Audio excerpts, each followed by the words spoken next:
안녕하십니까. 인공지능 학습용 데이터 라벨링 전문교육 이미지 영상 분야 입문과정의 강의를 맡은 강사 김원중입니다. 저희가 벌써 3개의 강의를 이제 진행하고 있고 또 이제 저작 도구에 대한 강의까지 같이 오게 되었는데요. 앞서 강의들의 내용들이 주로 조금은 이론적인 내용들을 다루었다면 본 강의부터는 실제로 이제 저작 도구라고 하는 데이터 라벨러 분들이 사용하시는 프로그램에 대한 내용들을 다루게 됩니다. 그래서 앞으로 이제 실습 과정에서 사용하시게 될 툴에 대해서도 확인하는 단계가 될 텐데요. 주어진 강의들 잘 따라오시면서 세부 내용들 또 살펴보시면서 저작 도구에 대한 이해도 함께 가져가실 수 있으면 좋을 것 같습니다. 네, 그럼 본격적으로 강의 시작하도록 하겠습니다.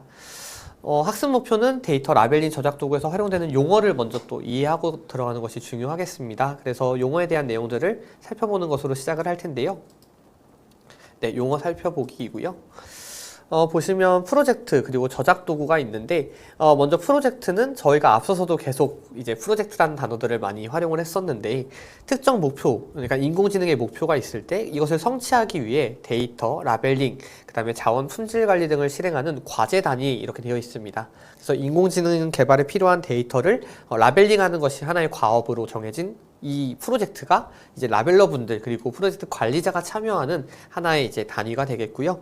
여기서 저작 도구라 함은 이 라벨링 작업을 할 때 필요한 여러 가지 기능들을 가지고 있는 소프트웨어라고 이해하시면 좋을 것 같습니다. 예를 들어서 뭐 포토샵 프로그램, 그 다음에 흔히 알고 있는 그림판 이런 것처럼 데이터 라벨링에 필요한 여러 가지 기능들을 가지고 있는 그런 소프트웨어가 바로 저작 도구 그리고 저희가 어노테이터라고도 부르고 있습니다.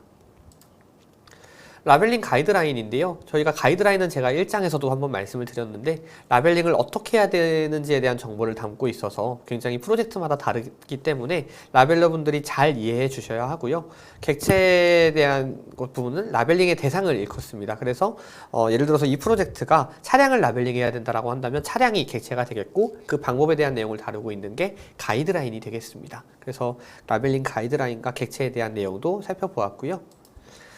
라벨과 어노테이션 사실은 이건 저희가 앞서서 이제 용어 정리할 때 한 번 더 확인했었죠. 한 번 더 이제 보시면 데이터와 그 데이터를 인공지능이 알아볼 수 있도록 학습에 필요한 여러 가지 정보를 붙인 것을 저희가 어노테이션이라고 했을 때 이것을 저희가 라벨이라고 하고요. 어노테이션도 그 인공지능에게 그러면 알려줘야 하는 그 정보들, 추가적인 정보들 저희가 어노테이션이라고 한다고 말씀을 드렸죠. 그래서 어노테이션이 어쩌면 라벨하고 비슷하게 또 혼용되는 그러한 단어라고도 볼 수가 있겠습니다. 그러면 라벨링 데이터는 원천 데이터 한 번 더 짚고 넘어가 볼까요? 원시 데이터는 수집한 그대로 원시 형태의 그대로의 데이터라고 한다면 이 데이터를 한번 정제해낸 데이터가 원천 데이터가 되겠고요.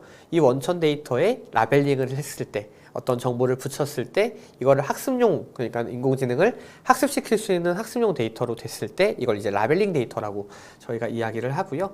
클래스와 카테고리는 예를 들어서 고양이와 강아지를 나눈다. 혹은 저희가 앞서서 이제 자율주행에 대한 이야기를 나눌 때 뭐 차도, 그 다음에 도보를 할 수 있는 인도 이런 식으로 나누어진다라고 했을 때 각각의 하나하나가 클래스, 카테고리가 된다라는 점도 말씀을 드렸습니다. 그래서 뭐 이상객체냐 정상객체냐 이런 식으로 라벨링을 먼저 수행한 다음에 그 객체에 대한 상태를 골라주는 것, 그때 골라주는 그 목록이 되는 것이 바로 클래스이자 카테고리라고 함께 살펴보았었고요. 네, 이제 좀 새로 보시는 용어들이 될 수 있겠는데요. 검수와 반려입니다. 검수는 저희가 이제 데이터 라벨링 그리고 프로세스 이야기를 할 때 데이터 라벨러 분들이 1차적인 작업을 하고요. 이 작업이 제대로 되었는지를 가이드라인을 기준으로 검사하는 작업이 바로 이 검수 단계가 됩니다. 그래서 기준에 적합하게 라벨링 되었는지를 검사해서 제대로 되지 않았을 경우에는 반려하게 되는데요. 이 반려가 아래 보시는 것처럼 적합하지 않아, 기준에 적합하지 않아 검수를 통과하지 못한 상태죠. 그래서 라벨러 분들이 다시 수정하는 재작업을 통해서 다시 검수 과정을 거쳐야 한다는 것이 바로 이 반려의 개념이고요.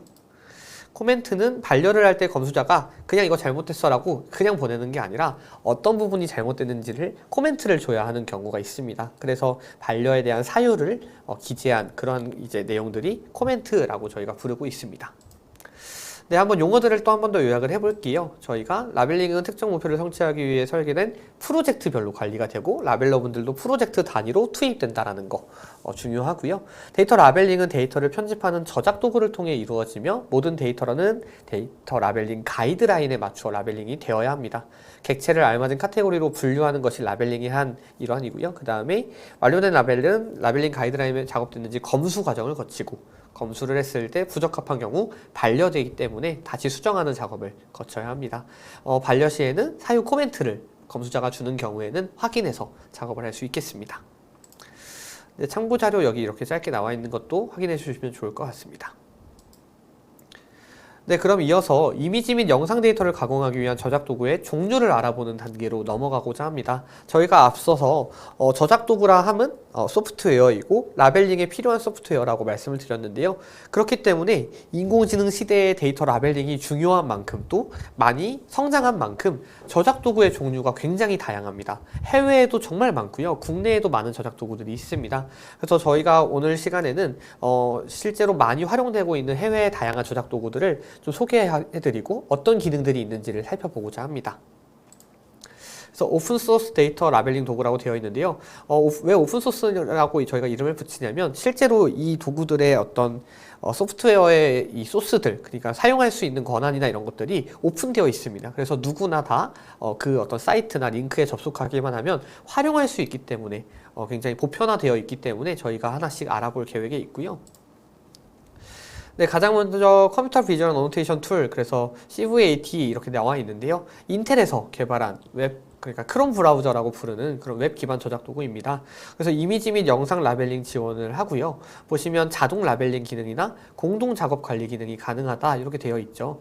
보시는 것처럼 자동 라벨링 기능이나 공동 작업 관리 기능에서 알 수 있듯이 이 라벨링 작업 자체가 오토로 라벨링이 된다거나 그리고 여러 사람이 한 번에 작업할 수 있는 등 실제 라벨링 프로젝트를 운영함에 있어서 필요한 기능들을 가지고 있습니다. 그렇기 때문에 굉장히 많이 활용되고 있고요. 인텔에서 개발한 만큼 저희가 크롬 브라우저, 쉽게 해서 크롬 브라우저를 좀 이제 생소하신 분들도 계실 수 있는데 구글에서 이렇게 열리는 그런 브라우저의 형태라고 이해하시면 좋을 것 같은데 그 기반의 저작 도구이므로 웹에서 이제 작업이 가능하다라는 또 특징이 있고요. 보시면 이미지에는 그 시멘틱 세그멘테이션 작업되어 있는 거 보실 수가 있습니다. 그 다음에 지금 이제 딥그램이라고 나와 있는데 보시면 지금 GIF 화면이기 때문에 실제 라벨링 하고 있는 거, 폴리곤 라벨링 하고 있는 거 보여지시죠? 그리고 웹에서 이제 설치할 수 있는 저작 도구이고요. 그 다음 이미지 및 영상 라벨링 작업을 지원하는 저작 도구이고 마찬가지로 데이터셋을 관리하거나 워크플로우를 관리할 수 있는 기능이 있어서 데이터 라벨러들이 실제 프로젝트를 수행함에 있어서 도움이 되는 기능들을 많이 가지고 있겠습니다. 지금 보면은 딸기를 이렇게 폴리곤 라벨링을 하는 것을 볼 수가 있는데요. 라벨링 저작 도구마다 가지고 있는 기능들이 조금씩 차이는 있지만 무엇보다 라벨링을 편하게 조금 더 빠르게 할 수 있는 기능들이기 때문에 각 저작 도구마다 가지고 있는 특징이 있는 어떤 기능들이 있다. 이런 부분들도 이해해 두고 계시면 좋을 것 같습니다. 그 다음 레이블 박스인데요. 이것은 마찬가지로 앞서 살펴본 것들은 웹에서도 열리는 형태라고 한다면 이것은 반드시 설치를 해야 하는 저작 도구입니다. 그래서 다양한 유형의 데이터 라벨링을 지원합니다. 단순히 이미지뿐만 아니라 텍스트라던가 그런 다른 형태의 데이터 라벨링도 지원을 하고요. 마찬가지로 오토 라벨링 기능이 있고 관리 및 협업이 가능하다라는 특징이 있습니다.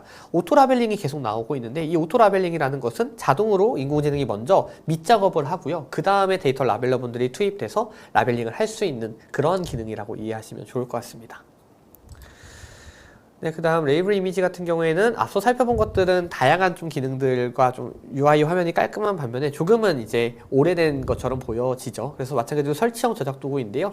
이미지 라벨링 지원을 하고요. 바운딩 박스만 지원을 합니다. 앞서 살펴본 것들은 폴리곤이라던가 다른 라벨링들도 가능한 반면에 이 레이블 이미지 같은 경우에는 바운딩 박스만 라벨링이 가능하다라는 특징이 있겠고요. 보시면 메시라던가 브라질 선수들의 어떤 그 위치에 대해서 바운딩 박스 라벨링 한 거 보실 수가 있습니다. 그다음 레이블 스튜디오 되어 있는데요. 보시는 것처럼 이것도 이제 설치형 저작 도구인데 다양한 유형의 데이터 라벨링을 지원을 합니다. 보시면 바운딩 박스로 라벨링 하는 거 보실 수가 있고, 그다음에 다양한 자동 라벨링이 가능하고요. 커뮤니티가 활성화되어 있다는 특징도 있습니다. 보시는 것처럼 예를 들어서 지금 텍스트 라벨링 하는 것도 보실 수가 있고 음성 데이터 라벨링 하는 것도 볼 수가 있는데요. 그만큼 다양한 프로젝트를 다루고 있기 때문에 많은 데이터 라벨러들이 투입이 가능하고, 그렇기 때문에 뭐 커뮤니티가 활성화돼서 소통이 편리하다라는 장점도 있겠습니다. 그게 이제 레이블 스튜디오의 한 가지 특징이 되겠습니다. 그 다음에 VIA 해서 이제 설치형 저작 도구 또 한 가지 나오고 있는데요. 앞서 살펴본 것들이 한 번에 하나의 이미지만 라벨링할 수 있었다면 이것은 다양한 이미지들을 한 번에 띄워놓고 라벨링을 할 수 있다는 특징이 있겠고요. 안면 추적 기능이라던가 이미지 리스트 보시는 것처럼 다양한 이미지들을 띄워놓고 효과적으로 효율적으로 라벨링을 할 수 있다는 특징이 있겠습니다. 그 다음에 VOTT 해서 마이크로소프트에서 개발한 설치형 저작 도구도 나와 있네요. 이미지 및 영상 라벨링 지원을 하고 있고요. 자동 라벨링 기능 바운딩 박스 폴리곤 라벨링 마찬가지로 지원하고 있습니다. 네, 그래서 라벨링 저작 도구 시연은 저희가 앞서 살펴본 도구들을 하나씩 조금 자세한 상태들을 좀 살펴보는 어떤 식으로 진행이 되는지를 볼 건데요. 시연은 실제로 시연한 영상을 가지고서 재생을 하고 제가 부연 설명하는 방식으로 진행을 하도록 하겠습니다. 네, 그래서 레이블 스튜디오를 먼저 좀 살펴보고자 합니다. 레이블 스튜디오 보시면 먼저 바운딩 박스 영상, 시연 영상인데요. 보시면 항공기 부분에 일단은 바운딩 박스 라벨링 하는 거 보실 수가 있죠. 보시는 것처럼 드래그한 방식으로 라벨링을 하게 되고, 이미지마다 저렇게 바운딩 박스를 할 때는 객체가 딱 맞게 잘 라벨링을 해줘야 된다는 게 굉장히 중요합니다. 네, 그래서 보시는 것처럼 바운딩 박스를 저런 식으로 라벨링을 한다는 거 네, 보실 수가 있겠고요. 그 다음 폴리곤 같은 경우에는 네, 보시면 바운딩 박스에 비해 이렇게 점을 찍는 방식으로 외곽의 포인트들을 잘 살려야 된다는 특징이 있죠. 지금 보시는 이 영상은 좀 빠르게 재생했기 때문에 좀 빠르게 넘어가지만 사실은 실제 작업을 할 때 폴리곤은 저렇게 빨리 가능하진 않고 좀 천천히 라벨링 할 수밖에 없습니다. 그래서 바운딩 박스에 비해서는 조금 더 손이 많이 갈 수 있겠지만 중요한 것은 모양의 외곽을 정확하게 따야 된다는 점에서 이제 폴리곤도 굉장히 중요한 라벨링 기법이 되겠습니다. 네, 그래서 폴리곤에 대한 예시도 한번 영상으로 살펴보셨고요. 네, 키포인트 같은 경우에는 저렇게 점을 찍는 방식인데 사실은 이제 같은 이미지로 저희가 좀 보여드리다 보니까 이제 비행기에 저렇게 그 엔진 부분에다가 점을 찍는 걸로 바뀌어져 있는데 보통은 키포인트는 사람의 얼굴이라던가 신체에 주로 많이 활용을 하고 있습니다. 중요한 것은 각 점마다 이제 각각의 의미가 있기 때문에 보시는 것처럼 아래쪽에 엔진이랑 테일이라고 되어 있죠. 그래서 키포인트까지 저희가 살펴보았고요.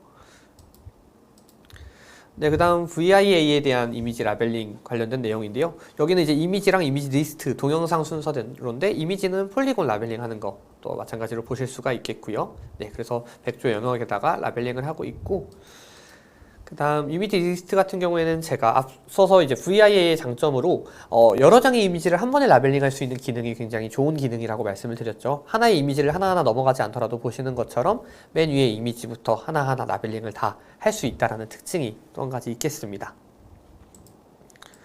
그리고 동영상 레이블링 같은 경우에는 보시는 것처럼 아래쪽에 재생 어떤 그 바가 있고 구간을 분류할 수 있게끔 되어 있죠. 그래서 보시는 것처럼 어떤 재료를 넣었을 때 그 구간이 어느 구간이다, 이런 부분들을 라벨링한 기능들 또 이렇게 살펴보실 수가 있고요. 네, 그래서 보신 어떤 다양한 여러 가지 시연 영상들을 보셨는데 한번 요약을 통해서 정리를 해보도록 하겠습니다. 네, 오픈소스는 소프트웨어의 소스코드가 공개되어 있다. 이것이 의미하는 것은 소스코드가 공개되어 있기 때문에 누구나 설치를 한다거나 아니면 웹에서 그것을 오픈함으로써 이 도구를 사용할 수 있다는 점. 그렇기 때문에 어떤 소프트웨어를 기술 개발을 하지 않더라도 라벨링을 기업들이 운영할 수 있다는 점에서 전 세계적으로 많이 활용되고 있는 저작 도구들을 좀 살펴보았습니다. 그래서 다양한 회사에서 이미지 및 영상 라벨링 저작 도구를 무료로 제공하고 있는데요. 라벨링 기능뿐만 아니라 다양한 관리 기능도 제공하기 때문에 많이 활용될 수 수 있다라는 점. 근데 여기서 이제 한 가지 중요한 포인트가 있습니다. 앞서 살펴본 여러 가지 저작 도구들은 오픈소스 저작 도구이긴 하지만 대부분 해외, 외국에서 이제 주로 사용하는 저작 도구다 보니까 그 내부 내용들이 대부분 영어로 되어 있다거나 기능들이 한국어 지원이 되어 있지는 않습니다. 그래서 국내에서 데이터 라벨링 프로젝트를 수행하기에는 아무래도 조금은 어려운 점들이 있는데요. 그래서 저희가 이 교육 과정에서도 실습을 진행해야 하고 실습 시에도 실제로 이 수강생 분들께서 데이터 라벨링 작업을 하실 수 있는 저작 도구가 필요하다 보니까 이 저작 도구는 국내에서 실제 개발한 실습용 저작 도구를 사용하게 됩니다. 그 내용을 저희가 이제 이후 강의부터 좀 살펴볼 계획이 있습니다. 그래서 그런 부분들을 좀 참고하셔서 저희가 앞서 살펴본 저작 도구는 어떤 이제 가치가 있고 기능들이 있는지를 좀 기억해 주시고 이제부터 이제 강의를 드리는 실제 실습용 저작 도구에 대해서 조금 더 집중해서 살펴봐 주시면 좋을 것 같습니다. 네, 그래서 말씀드린 것처럼 실습용 저작도구 플랫폼의 가입 방법 이해하고요. 실습용 저작도구의 사용법을 이해하는 것이 중요합니다. 플랫폼 가입 방법부터 한번 살펴보도록 하겠습니다. 실습용 저작도구 플랫폼 가입하기인데요. 가장 먼저 사이트를 접속해야 합니다. 사이트는 tutorial.datamaker.io 되어 있고요. 회원가입 버튼을 클릭하고 회원가입하는 것이 중요하겠고요. 아이디와 비밀번호를 입력하고 실명 인증을 진행함으로써 회원가입이 완료가 되면 로그인 할 수 있게 됩니다. 그래서 이런 방식으로 실제로 저작도구에도 로그인해서 사용하시게 되는데 물론 이제 교육 과정에 따라서 이 접근 방식이나 이런 것들이 차이가 있을 수는 있으나 기본적으로 데이터 라벨링에 참여하실 때는 이와 같은 사이트 접속, 회원가입, 로그인을 기반으로 대부분 진행된다라는 점을 기억해 주시면 좋을 것 같습니다. 네, 그럼 데이터 라벨링 도구를 소개해 드릴 텐데요. 저작 도구는 데이터 메이커에서 개발한 데이터 메이커 시냅스의 툴을 사용하게 됩니다. 그래서 그 구성을 좀 살펴보도록 하겠습니다.